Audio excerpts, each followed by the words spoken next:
नमस्कार, बहुत बहुत स्वागत है आपका। आप देख रहे हैं ग्लोबल डिबेट, आपके साथ मैं हूं कुणाल गोस्वामी। और इस ग्लोबल डिबेट में हम बात करेंगे अराउंड द वर्ल्ड वो कौन से मेजर इंटरनेशनल इवेंट है जो लगातार सुर्खियों में शामिल हैं, और इन तमाम बड़े इवेंट्स और जिस तरह के खाड़ी के देशों में हालात बने हैं उस पर बिहाइंड द हेडलाइंस तस्वीर क्या कुछ कहती है, उस पर विदेश मामलों के जानकार भी हमारे साथ जुड़ेंगे। तो देर किस बात की, ग्लोबल डिबेट की शुरुआत पहली बड़ी खबर के साथ और सीधे रुख करते हैं गल्फ कंट्रीज का, जहां पर इजरायली सेना की डिवीजन 98 की लेबनान में एंट्री हुई है।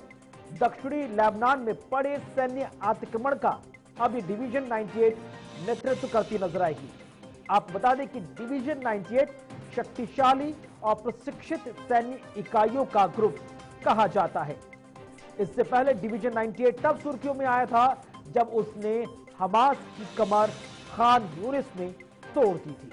तो बड़ी खबर से आपको रूबरू करा दे, जहां पर अब इजराइल और लेबनान के बीच जो हालात बने हुए हैं और दक्षिणी लेबनान में हिजबुल्लाह के लड़ाके जो आईडीएफ के लिए परेशानी का सबब है, उनका सामना करने के लिए इजराइल की आईडीएफ ने डिवीजन 98 को मैदान में उतार दिया है। डिवीजन 98 शक्तिशाली और प्रशिक्षित सैन्य इकाइयों का ग्रुप कहा जाता है, जिसमें 4 महत्वपूर्ण इकाई और ग्रुप बताए जा रहे हैं। यह डिवीजन 98 तब सुर्खियों में आया था जब इसने खान यूनिस में हमास की कमर तोड़कर रख दी थी। तो बड़ी खबर इस वक्त सीधे दक्षिणी लेबनान में अब बड़े सैन्य आक्रमण की तैयारी में है इजराइल डिफेंस फोर्स। और आइए नजर डालते हैं विस्तार से कि आखिरकार डिवीजन 98 की ताकत कितनी ज्यादा है। तो कुछ ग्राफिक्स के माध्यम से आपको बताते हैं कि सबसे पहले डिवीजन 98 की ताकत आप देखिए, जहां पर इस डिवीजन में इजराइल की 4 प्रमुख सैन्य इकाइयां शामिल बताई जाती हैं। और ये 4 प्रमुख इकाइयां आप देखिए, पहली कमांडो यूनिट, दूसरी ईगोज स्पेशल फोर्सेस यूनिट, तीसरी पैराट्रूपर्स और चौथी टैंक कॉर्प्स की ब्रिगेड 7।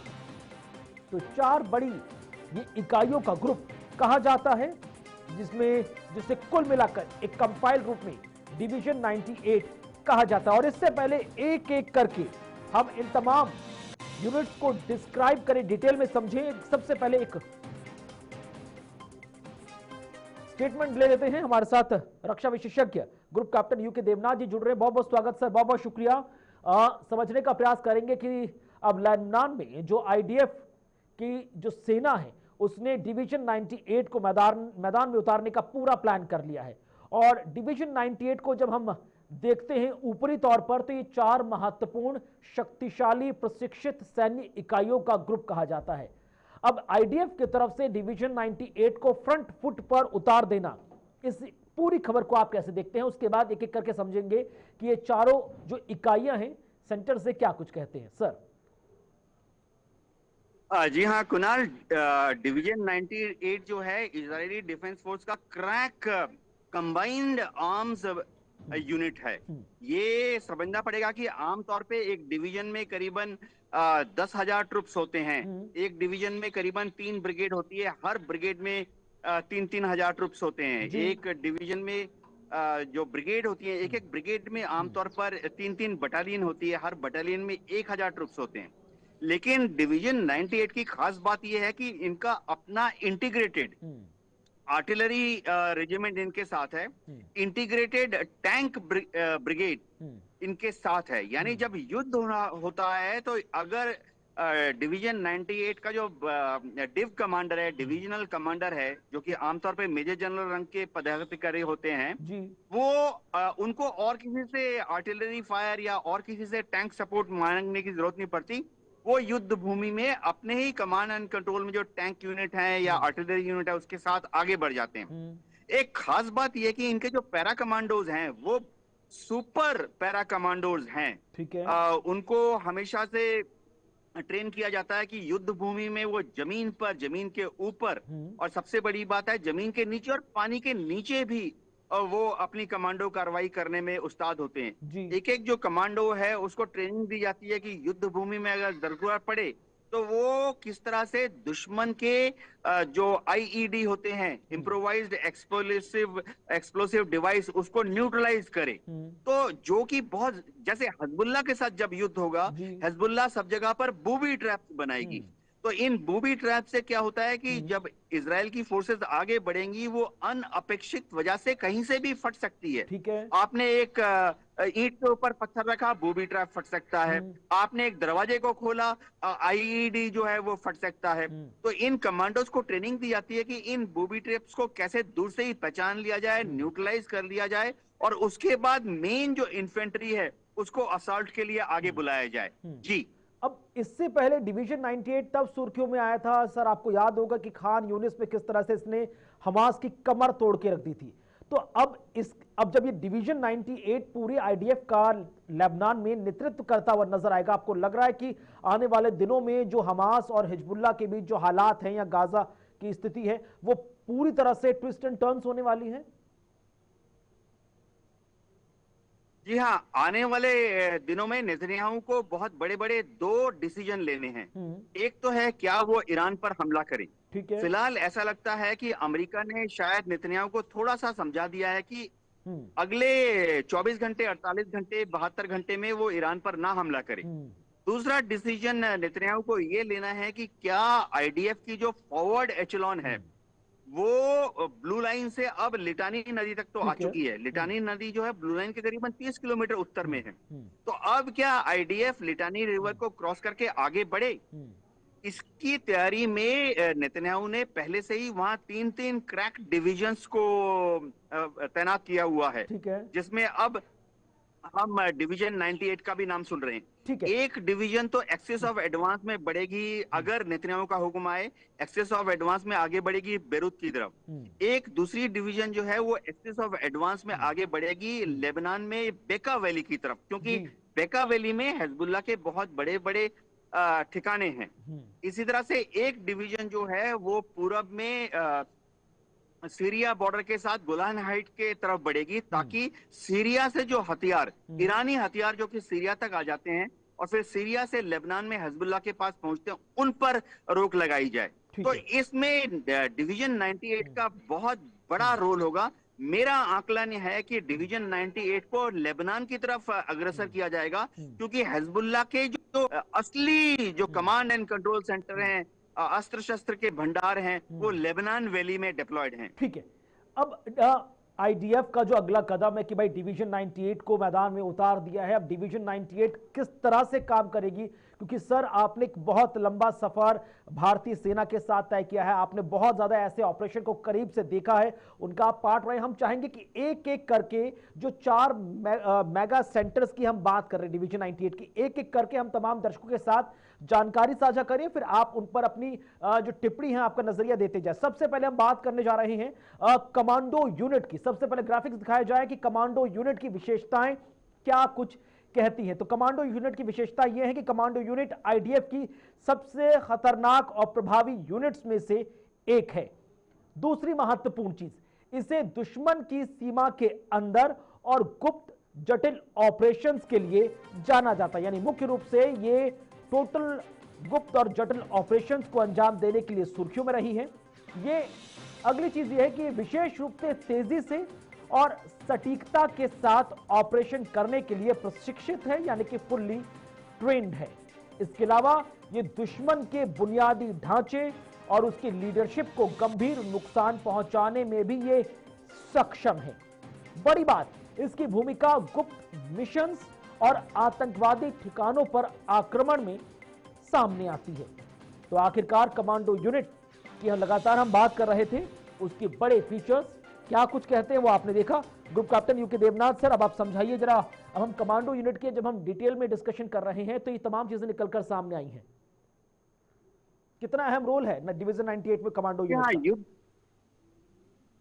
युद्ध के मैदान में होगा क्या, मैं आपको बताता हूं। जैसे ही समझिए नेतन्याहू का ऑर्डर आएगा कि डिवीजन 98 जो है, जो सेंट्रल एक्सेस ऑफ एडवांस है, उससे बेका वैली की तरफ कूच करे, तो सबसे जो उसका स्पीयर हेड होता है, जैसे भाले के सामने नोक होती है, उसी तरह से स्पीयर हेड में अग्रसर होंगे डिवीजन 98 के जो टैंक के दस्ते हैं, ये आर्मर्ड रेजिमेंट जो हैं, ये आर्मर्ड ब्रिगेड सामने से कूच करते हुए ये सुनिश्चित करेगी कि दुश्मन के जो रेजिस्टेंस पॉइंट हैं, यानी हिजबुल्लाह ने जहां जहां पर अपने को जमीन में खड्डा खोद कर या पहाड़ के पीछे या पेड़ के पीछे छुपाया हुआ है, उनको नेस्तनाबूद करें।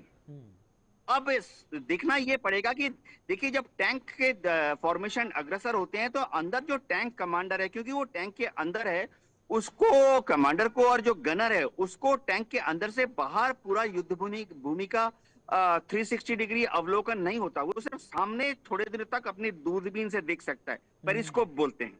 तो ऐसी हालत में जो कमांडो यूनिट जा रही हैं, उनका बड़ा इंपॉर्टेंट काम होता है। कमांडो यूनिट क्या करेगी, आगे बढ़कर टैंक दस्ते से भी आधा किलोमीटर 1 किलोमीटर आगे बढ़कर राइट एक्सेस ऑफ एडवांस का जो लेफ्ट फ्लैंक है या राइट फ्लैंक है, वहां से दुश्मन का जो रेजिस्टेंस पॉइंट है, यानी जहां जहां हिजबुल्लाह के जो आतंकवादी छुपे हुए हैं रॉकेट प्रोपेल्ड ग्रेनेड के साथ या एंटी टैंक रॉकेट के साथ, उनको एक एक झाड़ी के पीछे, एक एक पत्थर के पीछे, एक एक बिल्डिंग, खिड़की, रोशनदान के अंदर ढूंढ के नष्ट करेगी, ताकि जो मेन एक्सेस ऑफ एडवांस है उसे टैंक और बख्तरबंद गाड़ियां आगे बढ़ सकें। ठीक है, अब ये सवाल है क्योंकि आपने कहा कि ये फ्रंट फुट पर काम करती है और इसका मेन काम होता है साइलेंट, एकदम प्राइवेट तरह से ग्रुप्स के जो मिशन है उनको उसको अंजाम देना, तो खतरा भी बहुत ज्यादा होता होगा। सबसे ज्यादा ये आमना सामना करते होंगे दुश्मनों का।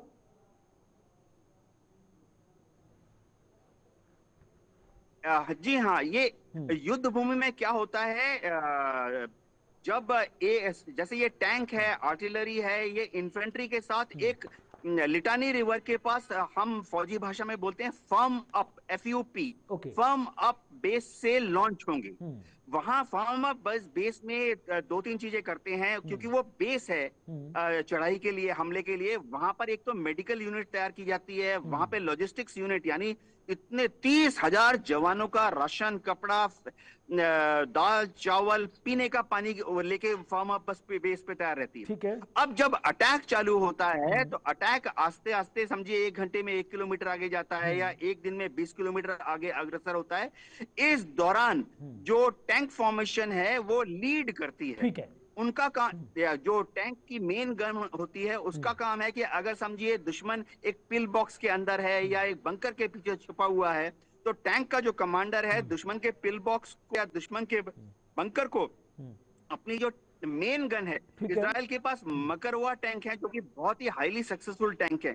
मेन गन जो है वो 120 मिलीमीटर की है, उससे फायर करके दुश्मन के बंकर को उड़ा देता है, ताकि जो फॉलो ऑन इन्फेंट्री है, जो इन्फेंट्री के बटालियन पीछे से आ रही है, एक बटालियन में समझिए 1000 जवान होते हैं, वो हमला करके, हम बोलते हैं असॉल्ट करके, फ्रंटल असॉल्ट करके दुश्मन के जो पोस्ट है उसको धराशायी कर लें, कैप्चर कर लें।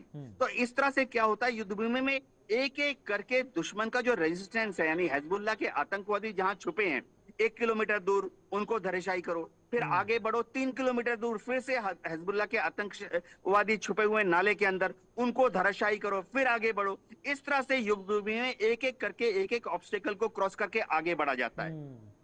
ठीक है, अब ये बात हुई कमांडो यूनिट की, रुक करते हैं अगली यूनिट की तरफ, डिवीजन 98 की, और इसको कहा जाता है इगोज स्पेशल फोर्सेस यूनिट। क्या कुछ इसकी खासियत है वो आपकी टीवी स्क्रीन पर, जहां पर इगोज यूनिट इजराइल की स्पेशल फोर्स यूनिट में से एक है। इसे जंगल और पहाड़ी इलाकों में भीषण लड़ाई के लिए जाना जाता है, और बड़ी मुख्य बात, इसका मुख्य उद्देश्य आतंकवादियों और गुरिल्ला युद्ध तकनीक से निपटना होता है, यानी कि ये पूरी तरह से ट्रेंड होती है गुरिल्ला टेक्निक के तहत लड़ने के।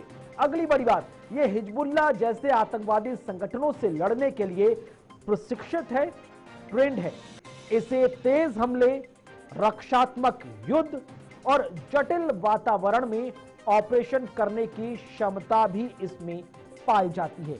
तो इगोज स्पेशल फोर्सेस यूनिट की खासियत क्या कुछ कहती है वो आपने देखा कि मुख्य रूप से जंगल और जो बीहड़ वाले इलाके हैं उसमें लड़ने के लिए इसे मुख्य रूप से तैयार किया जाता है। गोरिल्ला टेक्निक के साथ ये युद्ध लड़ती है और साथ ही साथ हिजबुल्लाह जैसे आतंकी संगठनों से लड़ने के लिए पूरी तरह से ट्रेन है। और जितना ज्यादा जटिल वातावरण होगा उतनी बेहतर ढंग से लड़ेगी। देवनाथ सर जरा समझाएं, ईगोज special forces unit, commando unit के बारे में तो आपने बहुत डिटेल दी। ये जो ईगोज की बहुत ज्यादा चर्चा हो रही है, इसका इस्तेमाल आईडीएफ की जो डिवीजन 98 है वो किस तरह से करती है?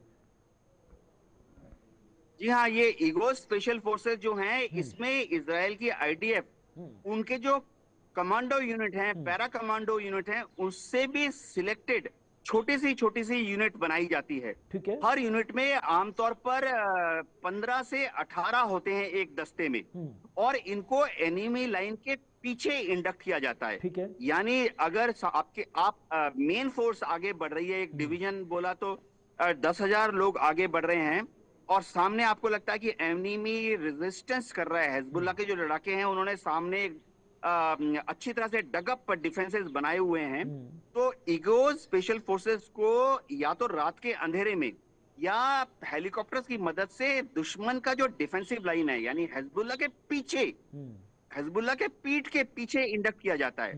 तो इनका काम करने का तरीका होता है कि छोटी छोटी यूनिट्स होती हैं, एक यूनिट में मुश्किल से एक यूनिट में 3-3, 4-4 जो कमांडो होते हैं वो अंदर एंट्री करते हैं, और जब वो एंट्री करते हैं तो दुश्मन को पता भी नहीं लगता कि दुश्मन उनके पीछे ईगोस के स्पेशल फोर्सेस घुस चुके हैं। ये पीछे जाकर दुश्मन के जो टैंक, तो बख्तरबंद गाड़ियां हैं, उनकी जो स्पेशल अम्युनिशन डिपो हैं, उनको ध्वस्त कर देते हैं और उसके बाद एग्जिट कर जाते हैं। इनका काम दुश्मन से आमने सामने का लड़ाई करने का नहीं है, इनका काम है कि दुश्मन को सरप्राइज देना, हमला करना और फिर वहां से गायब हो जाना। जी ठीक है, अब तक तो बात हुई कमांडो यूनिट की, ईगोज यूनिट की। आगे बढ़ रहे हैं, रुक कर रहे हैं तीसरे महत्वपूर्ण पिलर की तरफ। डिवीजन 98 का तीसरा महत्वपूर्ण पिलर पैरा ट्रूपर्स है। पैरा ट्रूपर्स की विशेषताएं क्या कुछ कहती है वो आप देखिए। पैरा ट्रूपर्स अपनी फुर्ती, साहस और अत्यधिक जोखिम भरे मिशनों के लिए दुनिया भर में प्रसिद्ध है। ये दुश्मन के इलाके में पैराशूट के जरिए उतरते हैं और तुरंत कार्रवाई में जुटते हैं। पैरा ट्रूपर्स का इस्तेमाल अक्सर दुश्मन के पीछे के इलाकों में महत्वपूर्ण रूप से किया जाता है, यानी कि ये पीछे से भी हमला कर सकते हैं। अब ये दुश्मन के ठिकानों पर कब्जा करके दुश्मन को हटाने के लिए जाना चाहता है। तो ये बहुत महत्वपूर्ण बुलेट पॉइंट्स जो पैरा ट्रूपर्स को लेकर सामने आई हैं। देवनाथ सर, पैरा ट्रूपर्स को हम समझे तो क्या ये एक वायुसेना के अभिन्न अंग के तौर पर काम करती है, या आईडीएफ का ये एक अलग सेपरेट विंग के तौर पर काम करता है, जो पैराशूट से उतरते हैं जटिल इलाकों में और फिर अपनी भूमिका निभाते हैं, जो कमांडो यूनिट्स और ईगोज यूनिट को हेल्प करती हैं?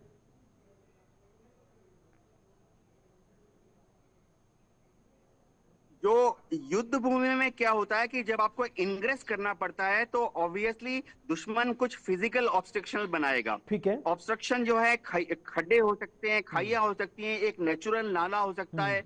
कई जगह दुश्मन इस तरह से ऑब्स्ट्रक्शन बनाता है कि सामने एक नहर है, तो दुश्मन क्या करेगा, नहर के दूसरी पार्ट में जाकर डिफेंसिव पोजीशन बना लेगा।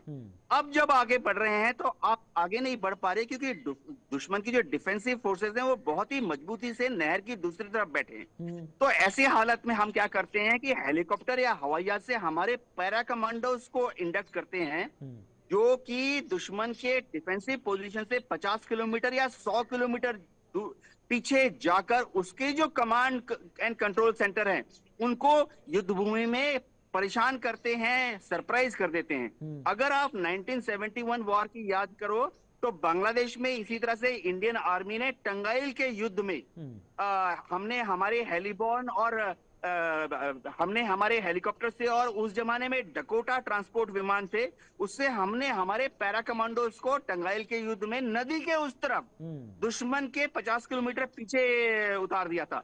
इससे क्या हुआ, दुश्मन की जो डिफेंसिव फोर्सेस थी उनमें खलबली पैदा हो गई, पैनिक पैदा हो गया, क्योंकि वो सोच भी नहीं सकते थे कि दुश्मन उनके पीछे आ गया है।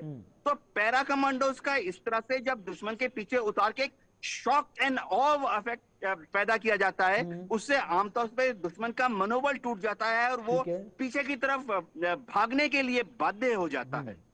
ठीक है, अब ये तो बात हुई पैरा ट्रूपर्स की। चलिए आगे बढ़ते हैं, बात करते हैं डिवीजन 98 के चौथे, आखिरी और सबसे महत्वपूर्ण अंक की। बात हो रही है टैंक कॉपर्स की, जो टैंक कॉपर्स की ब्रिगेड 7 की खासियतें क्या कुछ हैं वो आपकी टीवी स्क्रीन पर, जहां पर टैंक कॉपर्स की ब्रिगेड 7 आईडीएफ की सबसे पुरानी और अनुभवी टैंक इकाई मानी जाती है। यह ब्रिगेड इजराइल के कई प्रमुख युद्धों में हिस्सा ले चुकी है। इसकी टैंक लड़ाई में विशेष महारत भी इसे मानी जाती है। तो टैंक जो इकाई है ये लड़ाई में बहुत अहम रोल अदा करता है। इसका उद्देश्य दुश्मन की रक्षा को तोड़ना और बड़े पैमाने पर बख्तरबंद हमले करना है। इसके अलावा टैंक कॉपर्स की हम बात करें तो ये दुश्मन के ठिकानों को ध्वस्त कर इजरायली सैनिकों के लिए रास्ता भी बनाता है। देवनाथ सर, चौथा और आखिरी जो डिवीजन 98 की हम बात कर रहे हैं टैंक कॉपर्स की, तो इसका रोल भी काफी अहम होता है कि पैराट्रूपर्स भी काम कर रहे हैं, ईगोज भी काम कर रहे हैं, कमांडो यूनिट भी काम कर रही है और ये बख्तरबंद गाड़ियां बड़े बड़े वाहनों के साथ रास्ता बना रही है ताकि पीछे से जो आ रही सेना है उसको सुरक्षित माहौल मिले और वो अपनी गतिविधियों को आगे बढ़ा पाए।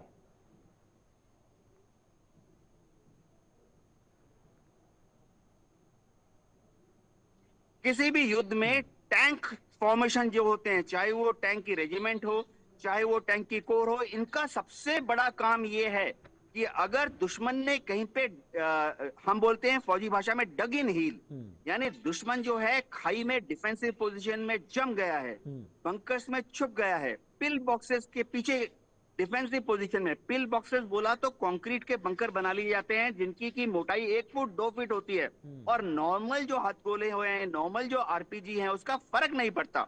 ऐसी हालत में टैंक के अंदर जो कमांडर है वो अपने गनर की मदद से आगे बढ़ता है। देखिए टैंक जो है वो टैंक और बख्तरबंद गाड़ियां उनके सामने, और सामने का भाग जो है वो लोहे का मोटा कवच होता है। तो क्या होता है कि दुश्मन की तरफ ये बढ़ सकता है क्योंकि दुश्मन जो फायर कर रहा है लाइट मशीन गन या दुश्मन जो मीडियम मशीन गन फायर कर रहा है, जैसे हम बोलते हैं कि 7.56 mm मशीन गन या 12.5 mm मीडियम मशीन गन, इनका फर्क, इनका इफेक्ट नहीं पड़ता। तो टैंक समझिए एक अभेद कवच से सामने बढ़कर दुश्मन का जो बंकर है उसके मात्र 1.5 किलोमीटर 1 किलोमीटर और जरूरत पड़ने पे मात्र 800 किलोमीटर की दूरी पर जाकर अपने मेन गन से फायर करता है। मेन गन बहुत ही भयंकर होती है, 120 मिलीमीटर कैलिबर, तो वो जो है कंक्रीट के अंदर घुस जाती है, 6 इंच 12 इंच कंक्रीट के अंदर घुस के फिर फटती है। तो टैंक कोर जो है दुश्मन को जब पल्वराइज कर देता है उसके बाद जो ब्रिगेड कमांडर है, डिप कमांडर है, वो अपनी इन्फेंट्री को बोलता है कि धावा करो